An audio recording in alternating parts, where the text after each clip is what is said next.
अस्सलामु अलैकुम वरहमतुल्लाहि वबरकातुहू। दिल में ईमानी हरारत को बेदार करने के लिए एक जानदार वाक़या। हज़रत मौलाना मोहम्मद अमीन सफ़दर उकाड़वी साहिब रहमतुल्लाह अलैह ने अपनी किताब में लिखा फरमाते हैं, मुझे विहाड़ी के एक गांव से बड़ा मुहब्बत भरा ख़त लिखा गया कि मौलाना साहब, हमारे गांव में आज तक सीरतुन नबी सल्लल्लाहु अलैहि वसल्लम पर बयान नहीं हुआ। हमारा बहुत दिल करता है आप हमें वक़्त इनायत फरमा दें, हम तैयारी कर लेंगे प्रोग्राम की। मैंने मोहब्बत भरे जज्बात देखकर ख़त लिख दिया कि फ़लाँ तारीख़ को मैं हाज़िर हो जाऊंगा।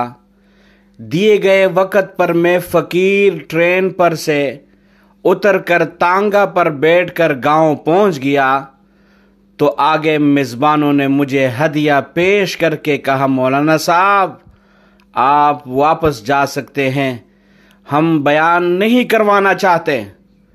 मैंने वजह पूछी तो बताया कि हमारे गांव में 90% कदियानी है।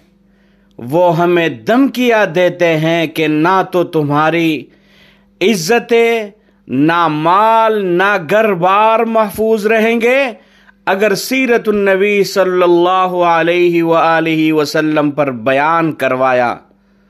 तो मौलाना साहब, हम कमज़ोर है, गरीब है, तादाद में भी कम है, इसलिए हम बयान नहीं करा सकते। मैंने हदिये का लिफाफा वापस कर दिया और कहा, बात तुम्हारी होती या मेरी होती तो वापस चला जाता। बात मदीने वाले आका सल्लल्लाहु अलैहि वालिहि वसल्लम की इज्जत की आ गई है, अब बयान होगा, जरूर होगा। वो घबरा गए कि हजरत आप तो वापस चले जाएंगे, मसला तो हमारे लिए होगा।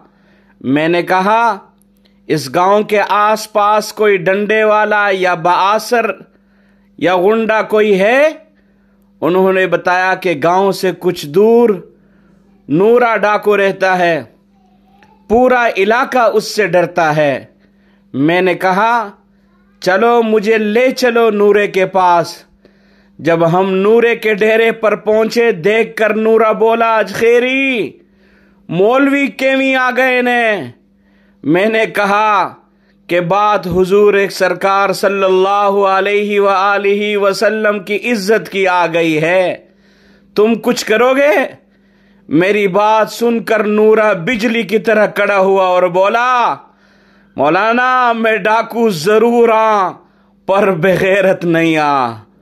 वो हमें लेकर चल निकला। मस्जिद में 3 घंटे बयान किया मैंने और नूरा डटकर खड़ा रहा। आखिर में नूरे ने यह कहा कि अगर किसी ने मुसलमानों की तरफ आंख उठाकर भी देखा तो नूरे से बच नहीं सकेगा। मैं बयान करके वापस आ गया। कुछ माह बाद मेरे घर पर एक आदमी आया, सर पर अमामा, चेहरे पर दाढ़ी, जुबान पर दरूदे पाक का विर्द। मैंने पूछा, कौन हो? वो रोकर बोला, मौलाना मैं नूरा डाकू हूं। जब उस दिन मैं वापस घर को लौटकर सो गया, आंख लगी ही थी कि प्यारे मुस्तफ़ा करीम सल्लल्लाहु अलैहि वालिहि वसल्लम मेरे ख्वाब में तशरीफ लाए।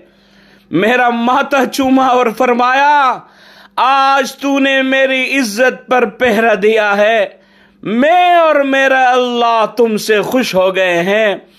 अल्लाह ने तेरे पिछले सब गुनाह माफ फरमा दिए हैं। मौलाना साहब, उसके बाद मेरी आंख खुली तो सब कुछ बदल चुका था। अब तो हर वक्त आंखों से आंसू ही खुशक नहीं होते। मौलाना साहब, मैं आपका शुक्रिया अदा करने आया हूं। आपकी वजह से तो मेरी जिंदगी ही बदल गई, मेरी आखिरत संवर गई है।